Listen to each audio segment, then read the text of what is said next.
కూటమి సర్కార్పై వైఎస్ఆర్సీపీ మహిళా నేతలు ఫైర్ అయ్యారు. మాజీ మంత్రి విడదల రజనిపై చంద్రబాబు ప్రభుత్వం అమానుషంగా ప్రవర్తించిందని ఆగ్రహం వ్యక్తం చేశారు. మహిళలంటే చంద్రబాబుకు గౌరవం లేదన్నారు. మహిళలను చంద్రబాబు చులకనగా చూస్తున్నారని ప్రశ్నిస్తానన్న పవన్ ఇప్పుడు ఏమయ్యారని నిలదీశారు. వచ్చే ఎన్నికల్లో మహిళలు చంద్రబాబుకు బుద్ధి చెప్తారని, పోలీసులు టీడీపీ నాయకుల కొమ్ము కాస్తున్నారని విమర్శలు గుప్పించారు. వాళ్ళ తెలుగుదేశం ప్రభుత్వంలో జరుగుతున్న అవినీతి కార్యక్రమాలు 1, 2 కాదు. బలహీన వర్గాల దగ్గర నుంచి మహిళల దాకా ఇవాళ విడుదల రజనీ గారి విషయమే చూసుకుంటే ఎంత వ్యవస్థ, ఒక అధికార వ్యవస్థ, సమన్వయంగా ప్రవర్తించాల్సిన వ్యవస్థ ఇలా ప్రవర్తిస్తుంటే ప్రభుత్వాలు ఏం చేస్తున్నాయి, కళ్ళు మూసుకున్నాయా అని చెప్పి అడుగుతున్నా. కూటమి సర్కార్పై వైఎస్ఆర్సీపీ మహిళా నేతలు ఫైర్ అయ్యారు.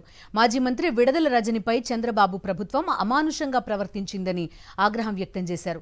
మహిళలంటే చంద్రబాబుకు గౌరవం లేదన్నారు. మహిళలను చంద్రబాబు చులకనగా చూస్తున్నారని ప్రశ్నిస్తానన్న పవన్ ఇప్పుడు ఏమయ్యారని నిలదీశారు. వచ్చే ఎన్నికల్లో మహిళలు చంద్రబాబుకు బుద్ధి చెప్తారని, పోలీసులు టీడీపీ నాయకుల కొమ్ము కాస్తున్నారని విమర్శలు గుప్పించారు. వాళ్ళ తెలుగుదేశం ప్రభుత్వంలో జరుగుతున్న అవినీతి కార్యక్రమాలు 1, 2 కాదు. బలహీన వర్గాల దగ్గర నుంచి మహిళల దాకా ఇవాళ విడుదల రజనీ గారి విషయమే చూసుకుంటే ఎంత వ్యవస్థ, ఒక అధికార వ్యవస్థ, సమన్వయంగా ప్రవర్తించాల్సిన వ్యవస్థ ఇలా ప్రవర్తిస్తుంటే ప్రభుత్వాలు ఏం చేస్తున్నాయి, కళ్ళు మూసుకున్నాయా అని చెప్పి అడుగుతున్నా.